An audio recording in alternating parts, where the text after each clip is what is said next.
আসসালামু আলাইকুম ওরহমতুল্লাহ। আমি আজকে একটি ডো দিয়ে 5 প্রকার ফ্রাই ভেজে দেখাবো। বাড়িতে বেগুনি বানাচ্ছেন, চপ বানাচ্ছেন বা টিকিয়া বানাচ্ছেন, ফুলছে না? আমার এই রেসিপিটা লক্ষ্য করেন, অবশ্যই ফুলবে, ফুচকার মতো ফুলবে।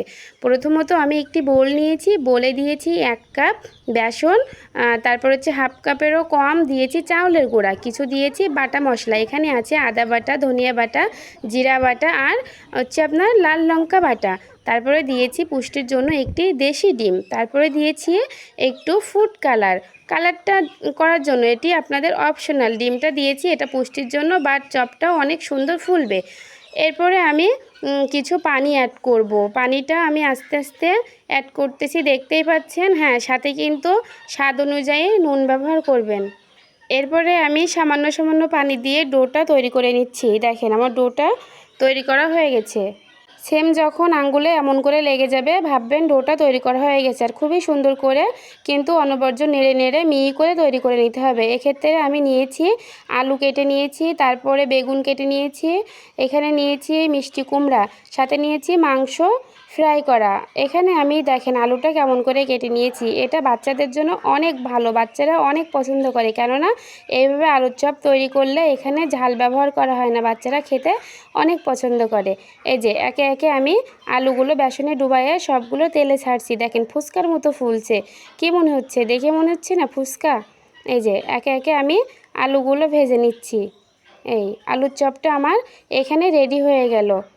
দেখছেন কত সুন্দর ফুলছে, তাই না? এমন করে ডো তৈরি করবেন, অবশ্যই সুন্দর হবে আর টেস্টটাও কিন্তু অনেক দারুণ হবে। তারপরে আমি মিষ্টি কুমড়া নিয়েছি। মিষ্টি কুমড়ার চপটাও মিষ্টি মিষ্টি লাগে, খাইতে অনেক ভালো লাগে, বাট বাচ্চারাও অনেক পছন্দ করে। এই যে একে একে আমি কুমড়ার চপগুলো ভেজে নিচ্ছি।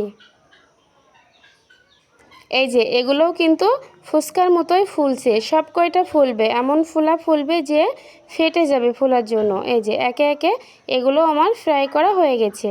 এখন আমি এগুলো উঠিয়ে নিব।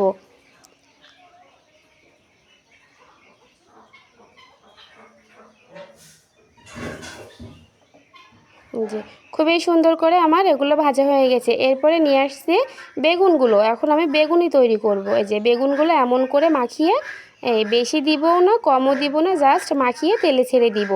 অনেক সুন্দর হবে। বেগুনিগুলো এত ফুলছে, বাট এত ফুলবে যে ফেটে যাবে। দেখেন এত মুচমুচি, এত টেস্ট হবে এমন করে তৈরি করলে বলার বাহিরে।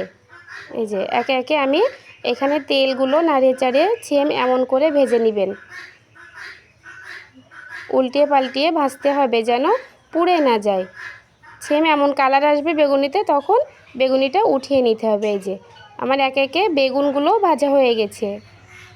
তারপরে আমি নিয়েছি মাংসটা কিন্তু এমন করে বেসন দিয়ে মাখিয়ে চপ বানাইলে অনেক মজা লাগে। এগুলোকে আমরা বলি টিকিয়া। এই যে আমার বাবু কিন্তু টিকিয়া খাইতে অনেক পছন্দ করে, ওর জন্যই মাঝে মাঝে এমন করে টিকিয়া তৈরি করতে হয়। এই যে একে একে আমার টিকিয়াগুলো ফ্রাই করা হয়ে গেছে। এই যে অনেক টেস্ট, এমন করে তৈরি করবেন, আশা করি অনেক সুন্দর হবে এবং খেয়ে সবাই প্রশংসা করবে। এরপরে বলে যে সামান্য একটু বেসন ছিল, এখানে নিয়েছি কিছু কাঁচা লঙ্কা, নিয়ে এইগুলো দিয়ে কিছু কাঁচা লঙ্কার চপ তৈরি করে নিচ্ছি। এই যে সবগুলোই কিন্তু আমার একটি ডো দিয়েই তৈরি করা হয়ে গেল, কোনো রকম ঝামেলা ছাড়াই হয়ে গেছে। এই যে এগুলো এখন ফ্রাই করে উঠিয়ে নিলাম। দেখেন কত সুন্দর চপ তৈরি হয়ে গেছে। পরিবারের জন্য ঝটপট একটি ডো দিয়ে এমন করে তৈরি করে নিতে পারেন। আল্লাহ হাফেজ প্রিয় বন্ধুরা।